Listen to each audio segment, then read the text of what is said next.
বিসমিল্লাহির রহমানির রহিম। আসসালামু আলাইকুম ওয়া রাহমাতুল্লাহি ওয়া বারাকাতুহু। প্রিয় দর্শকবৃন্দ, আজকের ভিডিওতে আমরা এমন একটি বিষয় নিয়ে আলোচনা করব যা মুসলিম সমাজে ভুল ধারণা সৃষ্টি করতে পারে। আমরা আলোচনা করব নির্দিষ্ট একটি ভুল বিশ্বাস ও ভুল ধারণা নিয়ে, যা বিভিন্ন সময়ে বিভিন্ন প্রেক্ষাপটে মানুষের কাছে প্রচার করা হয়েছে, অথচ এর কোনো ভিত্তি খুঁজে পাওয়া যায় না। এই ভুল বিশ্বাসটি হলো, গরু বা ছাগল কুরবানি দিতে সক্ষম নয় এমন ব্যক্তিদের ব্যাপারে একটা ভুল ধারণা প্রচলিত আছে। মনে করা হয়, যারা কুরবানি দিতে অক্ষম তারা কমপক্ষে একটি মুরগি বা হাঁস কুরবানি দিবে, এতে সে কুরবানির সওয়াব পাবে, তাই এমনটি করা উচিত। এ ধারণা ভুল।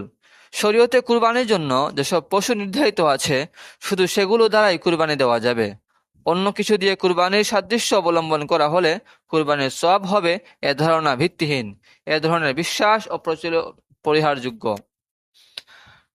আর ভুল ধারণাটি হলো, পশু জবাইয়ের সময় কুরবানিতে তাদের নাম পড়া জরুরি কিনা। সাধারণ মহলে দেখা যায়, কুরবানির পশু জবাই করার সময় কুরবানিদাতাদের নাম পড়াকে জরুরি মনে করা হয়, ফলে বিষয়টির প্রতি খুব গুরুত্ব দেওয়া হয়। অথচ জবাই করার সময় এভাবে নাম পড়া জরুরি নয়, উপরন্তু এতে কুরবানির পশুকে কষ্ট দেওয়া হয়। তবে পশুটি কার কার কুরবানি হিসাবে জবাই করা হচ্ছে তা সুনির্দিষ্ট থাকা জরুরি।